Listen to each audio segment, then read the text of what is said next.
नमस्ते दोस्तों। आज आप सुनेंगे शिव पुराण महात्म्य का 5वां अध्याय, बिंदुक का पिशाच योनि से उद्धार। सुत जी बोले, सौनक, एक दिन चंचुला आनंद में मग्न उमा देवी के पास गई और दोनों हाथ जोड़कर उनकी स्तुति करने लगी।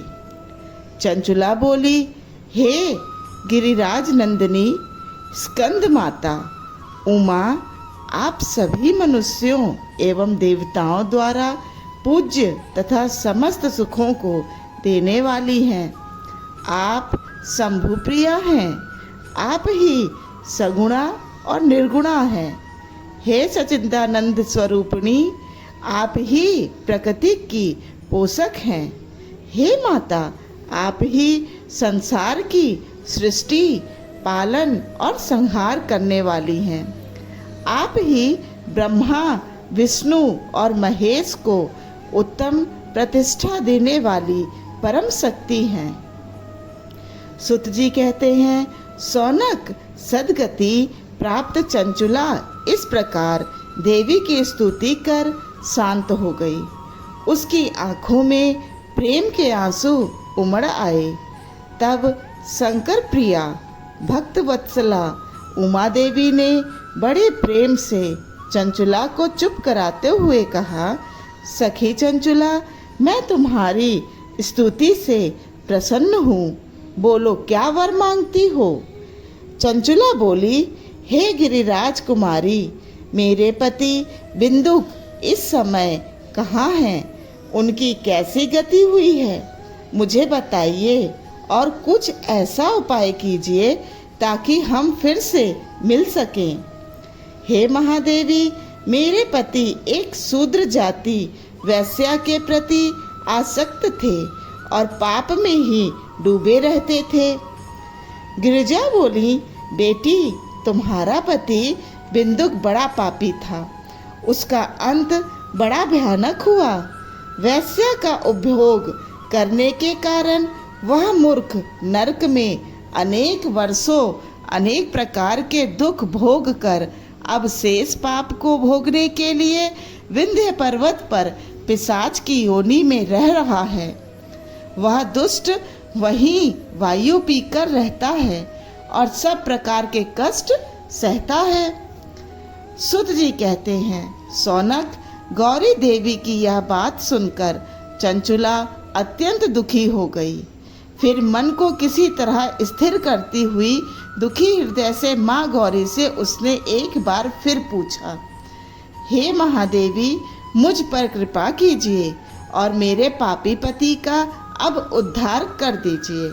कृपा करके मुझे वह उपाय बताइए जिससे मेरे पति को उत्तम गति प्राप्त हो सके।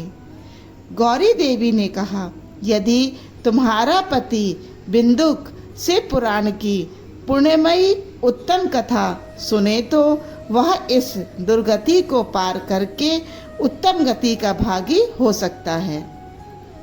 अमृत के समान मधुर गौरी देवी का यह वचन सुनकर चंचुला ने दोनों हाथ जोड़कर मस्तक झुकाकर उन्हें बारंबार प्रणाम किया तथा प्रार्थना की कि मेरे पति को शिव पुराण सुनाने की व्यवस्था कीजिए। ब्राह्मण पत्नी चंचुला के बार बार प्रार्थना करने पर शिव प्रिया गौरी देवी ने भगवान शिव की महिमा का गान करने वाले गंधर्वराज तुम्बुरो को बुलाकर कहा, तुम्बुरो, तुम्हारी भगवान शिव में प्रीति है।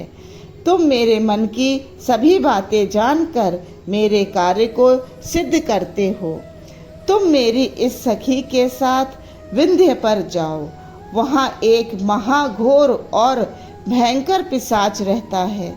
पूर्व जन्म में वह पिशाच बिंदुक नामक ब्राह्मण मेरी इस सखी चंचुला का पति था। वह वैश्यागामी हो गया।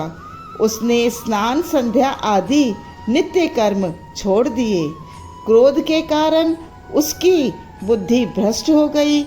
दुर्जनों से उसकी मित्रता तथा सज्जनों से द्वेष बढ़ गया था। वह अस्त्र शस्त्र से हिंसा करता, लोगों को सताता और उनके घरों में आग लगा देता था। चांडालों से दोस्ती करता, वह रोज वेश्या के पास जाता था। पत्नी को त्याग कर दुष्ट लोगों से दोस्ती कर उन्हीं के संपर्क में रहता था। वह मृत्यु तक दुराचार में फंसा रहा। मृत्यु के बाद उसे पापियों के भोग स्थान यमपुर ले जाया गया। वहाँ घोर नरकों को सहकर इस समय वह विंध्य पर्वत पर पिशाच बनकर रह रहा है और पापों का फल भोग रहा है। तुम उसके सामने परम पुण्यमयी, पापों का नाश करने वाली शिव पुराण की दिव्य कथा का प्रवचन करो।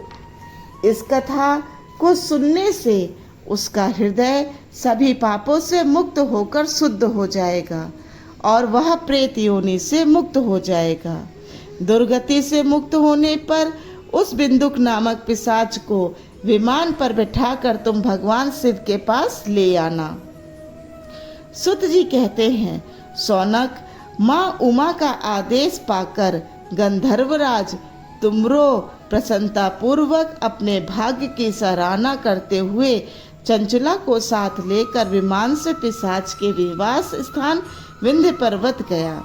वहां पहुंचकर उसने उस विकराल आकृति वाले पिशाच को देखा। उसका शरीर विशाल था, उसकी ठुड्डी बड़ी थी। वह कभी हंसता, कभी रोता और कभी उछलता था। महाबली तुमरो ने बिंदुक नामक पिशाच को पासों से बांध लिया। उसके पश्चात तुमरो ने शिव पुराण की कथा बाँचने के लिए स्थान तलाश कर मंडप की रचना की। शीघ्र ही इस बात का पता लोगों को चल गया कि एक पिशाच के उद्धार हेतु देवी पार्वती की आज्ञा से तुमरो शिव पुराण की अमृत कथा सुनाने विंध्य पर्वत पर आया है। उस कथा को सुनने के लोभ से बहुत से देव ऋषि वहां पहुंच गए। सभी को आदर पूर्वक स्थान दिया गया। पिशाच बिंदुक को पासों में बांधकर आसन पर बिठाया गया और तब तुमरो ने परम उत्तम शिव पुराण की अमृत कथा का गान शुरू किया। उसने पहले विद्येश्वर संहिता से लेकर 7वीं वायु संहिता तक शिव पुराण की कथा का स्पष्ट वर्णन किया। सातों संहिताओं सहित शिव पुराण को सुनकर सभी श्रोता कृतार्थ हो गए।